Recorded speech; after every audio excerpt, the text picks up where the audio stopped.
Hi there, and today we are going to be looking at love, joy, peace, patience, kindness, fruit number 5 of the Spirit. And when I was thinking about kindness, it feels like one of those words that is a little bit harder to identify. Love kind of evokes emotion, patience. I think we automatically think of things. Kindness feels a little bit more surreal, a little bit more vague. And so while I was trying to think of a way to explain it, I thought, well, what's the opposite of kindness? And the word that came to mind is cruelty. Being kind to someone feels like being nice to someone, being good to someone. I thought of the idea of treating someone in a way that creates a space for them to become the best person they can be, or to give the best response they can give. And cruelty is just the opposite of that, treating someone badly, treating someone in a way that is likely to lead them to become negative or to do negative things. And so when I was thinking of Jesus, I thought of, like, there's so many examples of how kind he is. His life was typically about being kind. And specifically, when you think of the kindness of Jesus, it is to those who are pushed to the side. So women and children and Samaritans and the sick. You don't necessarily think of Jesus being kind when it comes to the Pharisees or to disciples when they were like fighting amongst themselves, or to the people that were using the temple to sell and make a profit and stuff like that. And so kindness was, in a sense, the way Jesus reached out to those who needed it most, who just needed a break, who needed a good idea. And so when I think of us being kind, I think it's often a way, maybe an attitude or approach we have. So I do a lot of stuff online. I have a lot of fights or differences of opinion with people on social media. And there's a way that you can do it that is kind, and there's a way that you can do it that's cruel. The cruel way is usually insulting someone, calling them names, calling them idiots. And a nice way is, a kind way is to ask questions. Did you really mean that? Have you thought about it this way?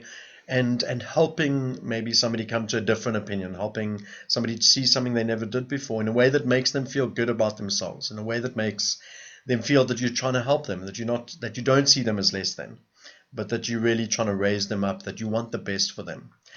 And so the main example that came to mind when I thought of kindness, and maybe the key pivotal thing, was the idea of Jesus and the leper, where Jesus heals a leper.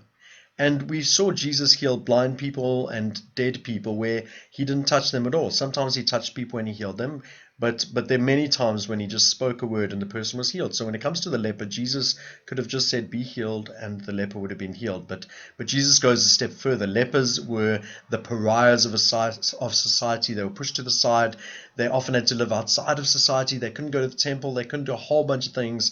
And Jesus does this motion where he touches the leper. And that seems like the most amazing act of kindness, because he didn't have to do it, but he knew that touch, the thing that this person had been deprived of for so long, was just such an intimate act, an act of kindness, something that said, you are important, you are more than, and I see you.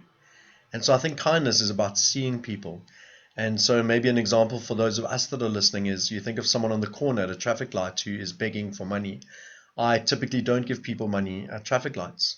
But there's a way of doing that can be cruel, and there's a way that can be kind. A cruel way is by doing up my window when I come to the traffic light, when the guy's standing right there. It can be looking away, ignoring him, like purposefully, like, oh, I don't see you.